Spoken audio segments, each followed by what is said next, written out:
Olá pessoal, sejam todos muito bem-vindos a mais um vídeo do canal aqui do Servir Ponto de Luz. Esse é mais um Conversando Sobre, cujo tema é Reencontrando a Alegria no Trabalho do Bem. Eu sou Melissa Carizio, eu sou espírita há 32 anos, eu tenho 32 anos de idade. Atualmente moro em Barcelona, mas sempre que sou convidada para participar do canal, venho com imensa alegria aqui conversar com vocês. De antemão, já peço para vocês desculpas, porque eu peguei uma gripe, eu tô com esse ouvido tapado, então se eu sair com uma voz nasalada um pouco diferente, esse é o motivo. E lembrar de vocês pegarem a água fluida, né? Um copo com água, uma garrafa que vocês foram bebendo ao longo do tempo, a minha tá até ali, para que os nossos irmãos superiores, os nossos amigos que nos acompanham desde a espiritualidade, possam enchê-la de fluidos purificadores, renovadores, de bom ânimo, para nos ajudar nas nossas lutas diárias. Bom, vamos lá. No Espiritismo, o que é trabalho? Trabalho é toda ocupação útil. Ou seja, os seus afazeres dentro de casa, estar em contato com o irmão, um trabalho voluntário, nosso trabalho material, né? Gravar essa palestra, conversar aqui com vocês. Então, toda ocupação útil que pode nos levar a trazer benefícios, né? E eu não estou falando disso que seja apenas material ou financeiro, porque a gente vê o trabalho como um sinônimo de salário, né? De ser recompensado materialmente. Mas existe os tipos de trabalho que a gente é recompensado espiritualmente, e esse é o trabalho do bem, né? Jesus veio ensinar, veio trabalhar e não pediu um centavo para isso. Chico Xavier veio estudar o Espiritismo, veio ser um grande propagador com mais de 500 livros publicados e também não recebeu um centavo por isso. Então, o trabalho na mediunidade, o trabalho na casa espírita e fora dela, social, enfim, todos são considerados trabalhos. Eu queria falar sobre passagens bíblicas e a gente ir relacionando ela com o Espiritismo, porque eu acho muito interessante a gente pegar as falas de Jesus. Então começou assim, porque às vezes que a gente começa a fazer o bem com entusiasmo, né? A gente coloca uma ideia, um propósito ali de que a gente está muito animado com aquela ideia, com aquele projeto, e com o tempo nos sentimos desanimados, invisíveis, não valorizados. Jesus disse: vinde a mim, todos que estáis cansados. Mateus 11, 28. E não tem quem trabalhe, seja no bem, trabalhar no mal não, né? Que esse não é o tema da palestra. Infelizmente existem irmãos que fazem isso.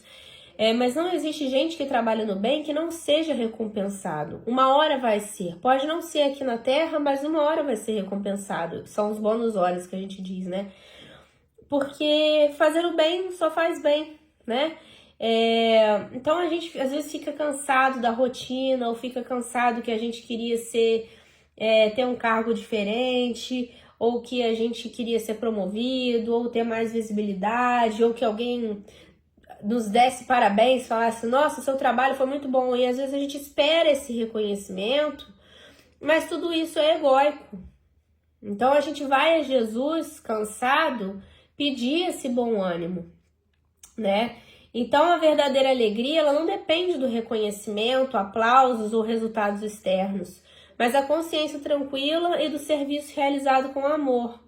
Tem outra passagem em Atos também que diz: há mais alegria em dar do que receber, né?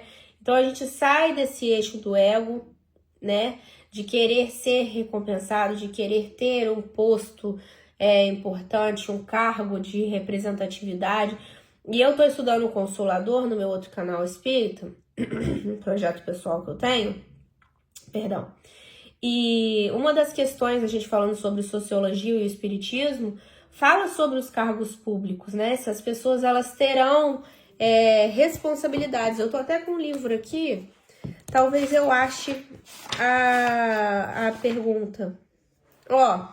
Achei rápido, pra gente não atrapalhar a nossa gravação. O homem que guarda responsabilidades nos cargos públicos da terra responde no plano espiritual pelas ordens que cumpre e faz cumprir. E isso é muito importante. Às vezes a gente vê muitos governantes, né? Não estou falando de partido político A ou B, mas estou falando assim de grandes ícones mundiais, né? Pessoas de grande representatividade que estão iniciando guerras, que fomentam a indústria armamentista, que estão matando civis descaradamente, né? Então isso é muito triste. Então o que acontece com essas pessoas que dão essas ordens, né? E fazem pessoas cumprir essas ordens? A responsabilidade de um cargo público, pelas suas características morais, é sempre mais importante que a concedida por Deus sobre um patrimônio mais material, ou seja, a prova mais difícil, mais complicada e mais desafiadora. Daí a verdade que na vida espiritual, o depositário do bem público responderá sempre pelas ordens expedidas pela sua autoridade nas tarefas da terra. Ou seja, já é difícil a gente no núcleo familiar ter responsabilidades no lar com filhos, com irmão, com pai, mãe, cônjuge. Imagina quem lidera nações, quem faz leis, quem cuida de cidades, né? Então, assim, a gente sabe que a gente pode deitar tranquilo na nossa cama sabendo que se a gente se indigna com político A ou B porque roubou, porque não comprou vacina, porque, enfim, fez alguma coisa que não nos agradou, né? Essas pessoas, elas vão pagar, né? Elas vão responder à justiça divina, elas não vão dar satisfações para nós, por mais que a gente queira e esteja no nosso direito de constituinte, né? Mas enfim, no futuro isso tudo será esclarecido. Então achei pertinente a gente falar isso agora, me veio esse insight e eu trouxe, nem estava aqui no meu roteiro. O segundo ponto que eu acho interessante a gente falar é o trabalho do bem como remédio contra o desânimo, né? Porque muita gente fala, eu acho erroneamente também essa fala, de que se alguém tá deprimido, que é uma doença crônica, né? Uma doença que não tem cura. A depressão, ela está no CID-10, né? Que são o índex de doenças catalogadas pela medicina, né? É um transtorno de humor, né? Como a bipolaridade, como a borderline, enfim. Então a depressão é uma doença, é uma patologia. E muita gente diz, mas se estivesse trabalhando não tava assim. A gente sabe que não é assim, né? Porque a depressão, ela é multifatorial. Ela vem de um corpo, muitas vezes, que não responde, de uma mente que as sinapses do cérebro não compartilham entre si essa energia da vida, né? É tudo muito obscuro. E muita gente fala, se estivesse trabalhando cabeça vazia, oficina de a gente sabe quem. Mas também, parando para pensar, eu rechaço totalmente quem fala isso. Porque eu acho que quem tá nesse quadro clínico tem que ser atendido por um médico, psiquiatra ou um psicólogo. Não é religião, não é hobby, não é academia, não é dieta, é multidisciplinar, né? Então, mas eu também acho importante dizer que quando a gente trabalha, a gente vai encontrando um propósito. E muitas vezes aquele trabalho pode tirar a gente de uma situação infortúnia, né? De infortúnio. Então, o que eu coloquei? O trabalho no bem como remédio contra o desânimo. E eu coloquei a parábola do semeador, que tá em Mateus 13, Marcos 4 e Lucas 8, ou seja, 3 apóstolos comentaram essa palavra. Então, a parábola. Se você não conhece, eu vou aqui contá-la para vocês. Jesus conta que um semeador saiu a semear. Ao lançar as sementes, elas caíram em 4 tipos de solo. 1. À beira do caminho, as aves vieram e comeram as sementes. 2. Em solo pedregoso, as sementes brotaram rapidamente, mas como não tinham raiz profunda, secaram no sol. 3. Entre espinhos, as plantas cresceram, mas os espinhos as sufocaram. 4. Em terra boa, a semente cresceu, frutificou e produziu em abundância a 30, 60 e até 100 por 1. Isso, gente, eu peguei as passagens da Bíblia, mas eu fui colocando com as minhas palavras. Eu não queria ficar lendo trecho por trecho, porque aí essa live teria 890 horas e a gente não ia sair daqui nunca.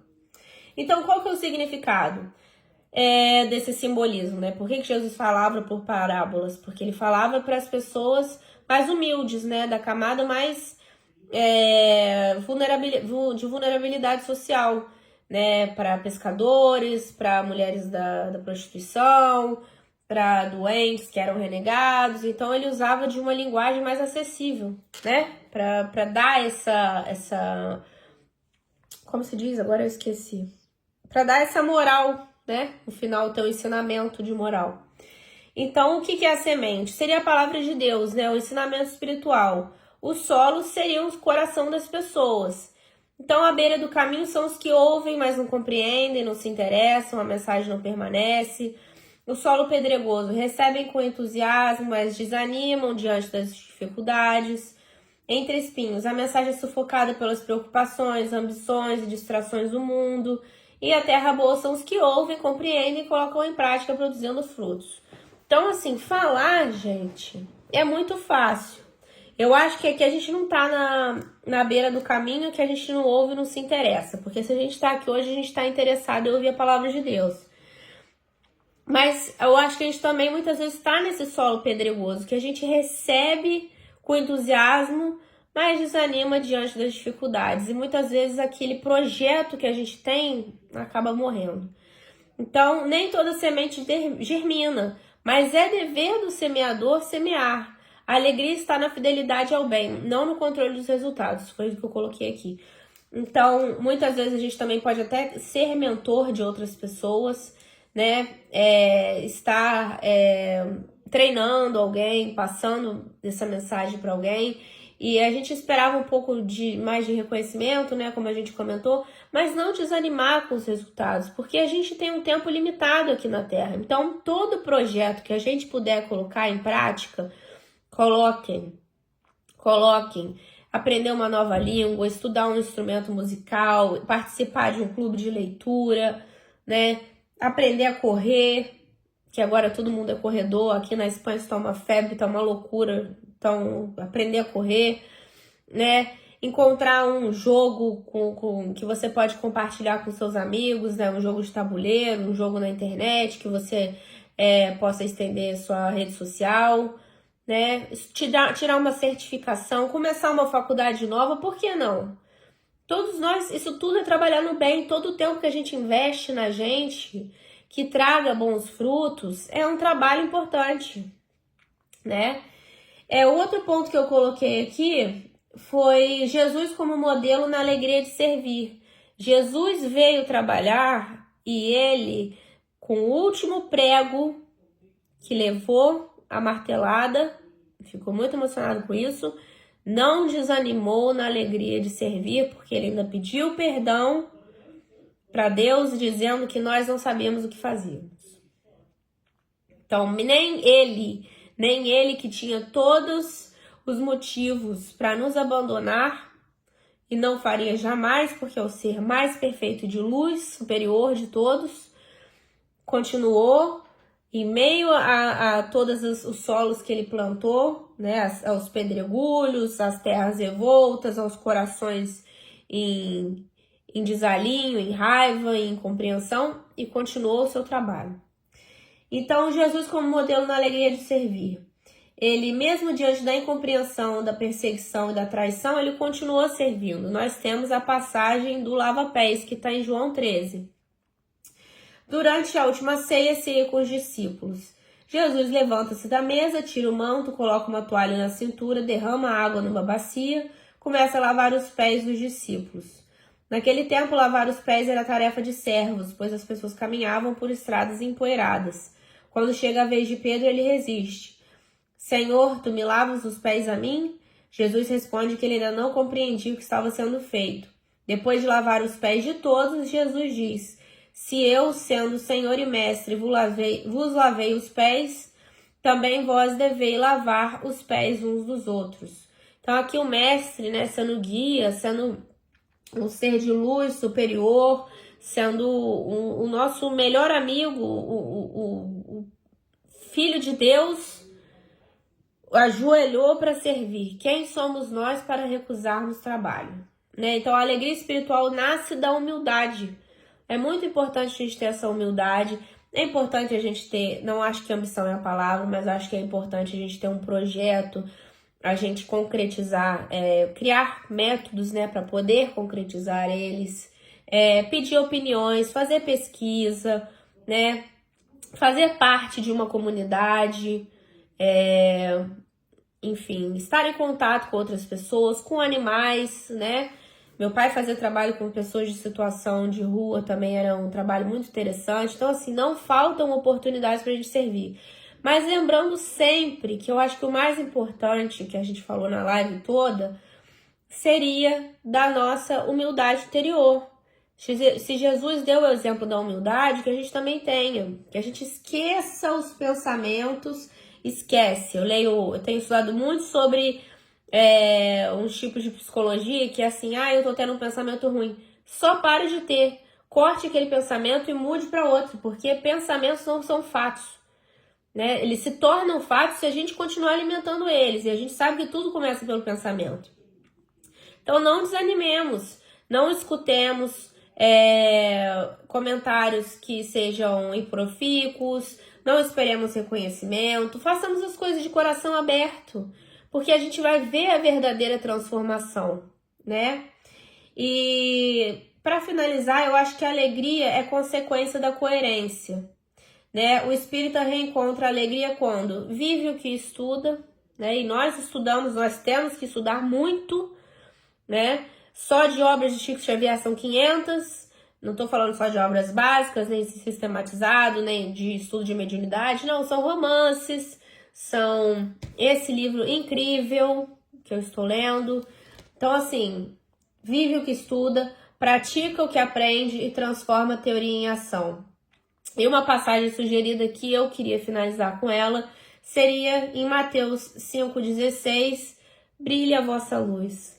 Né? Alegria interior refletida nas atitudes que a gente tem para com o próximo, para com o nosso futuro, para com nós mesmos, para aqueles dentro da nossa casa, que saibamos valorizar, né, o tempo que nós temos aqui e as oportunidades que temos de servir, porque daí surgirá o bem nos nossos corações.